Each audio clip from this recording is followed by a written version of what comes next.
Hi, I'm Corey Walmsley. I'm CEO of Aurora Borealis Publishing. And for this month's blog post, I wanted to talk about anthologies. You've probably seen a lot of people getting together with a group of authors and doing a group book or an anthology. That's one where a lot of people are sharing their story, each one in a separate chapter. It can be any range of word counts, but the point is that everybody is sharing a similar story and it's packaged up together because sometimes, the power of more authors together, it can be amplified, which makes it really a fun project. So something that I've been asked several times though is how can you decide if it's an anthology that you want to participate in? Maybe you know the person who's running it and they're super cool and you really want to do whatever they ask you to do. But you do have to take into consideration whether this is something that's going to positively affect you or your business. So before you commit, before you write that check or send them the Venmo or whatever it is that they're asking for, make sure you consider a few things up front. One, I want you to look at what you're going to get out of it. And I don't mean if they're sending you a certain number of copies of the book or, yada, yada, yada. That stuff's all important too. But if you're at the decision point where you're not sure if you want to do it, you need to figure out if you're actually going to get something that benefits you. If it's a personal thing, will it benefit you personally? If it's a business thing, will it benefit your business? Let's say you're pitched to do an anthology and it's about love stories. It's about how you found your significant other. If you're not in a business that focuses on that kind of stuff, so if you're not a love coach, if you're not a therapist, a marriage counselor, a divorce counselor, any of those kind of things, then you might just say, hey, I have a really good story about how I found my significant other, and I think this is going to be fun to participate in.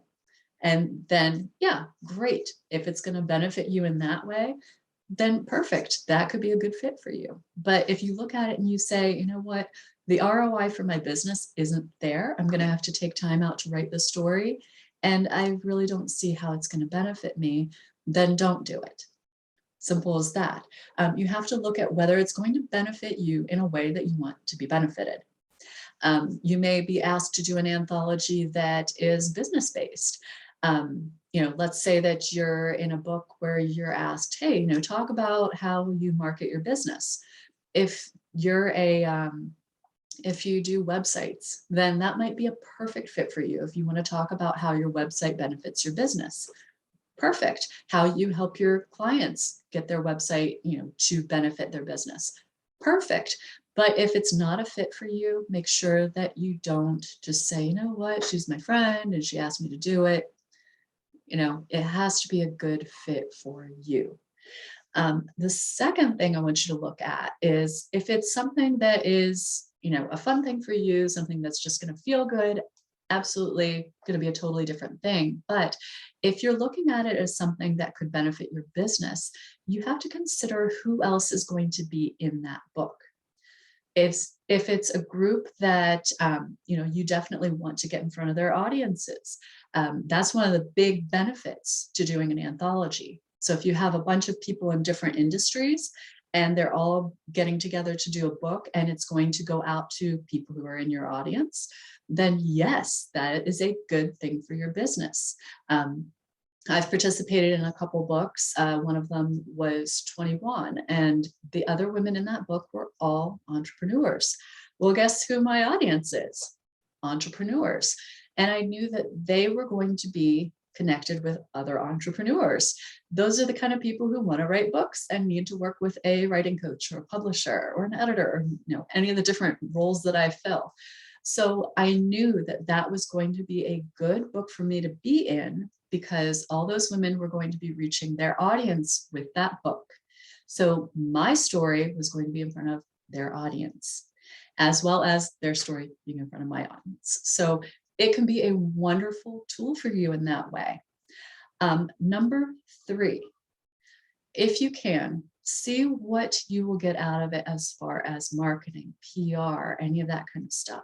And yes, that does kind of relate back to what I was just talking about.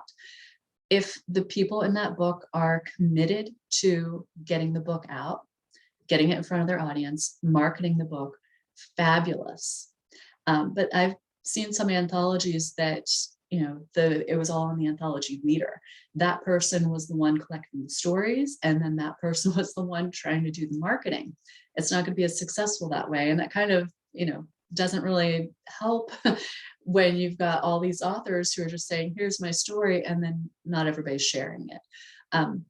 So see what's expected out of the authors. And again, if it's something that's not going to align with you, don't do it. If it's just the anthology leader saying, hey, I'm collecting stories and I'm going to be the one marketing it, and they're not going to give you anything to market, they're not going to give you advice, it might not be for you. But if you feel like it's aligned in other ways and you're happy to market it, absolutely do so. Some anthologies will provide you with marketing copy, some will not. So know where you're going to be comfortable with marketing the book, because, I say it all the time, if you are a quiet author, you will not sell books. So if you're planning on this book to, help you get some traction with your audience, get some traction with other people's audiences, then you absolutely have to be willing to, put forth some effort in it. That's the beauty of working as a team. When you have a group book like this, an anthology, you are a team. You are all in this together, trying to get your stories together so you can then disperse it to the world and make a bigger impact together. That's the beauty of collaboration. So think about those kind of things whenever you're working on an anthology, whenever you're being approached about one, and make sure that you're using it for all that it is, because a collaboration can be super, super powerful. And if you're thinking about doing a collaboration, if you want to start your own, if you haven't found the right one for you, let's talk. Let's absolutely talk. I've worked with a lot of authors on anthologies, and I'm actually running some myself. So, definitely reach out if you're thinking about it. If you're interested in joining one, I might just have a good spot for you. And, of course, if you have other book questions, please let me know. You can always go to CoreyWalmsley.com and send me a message.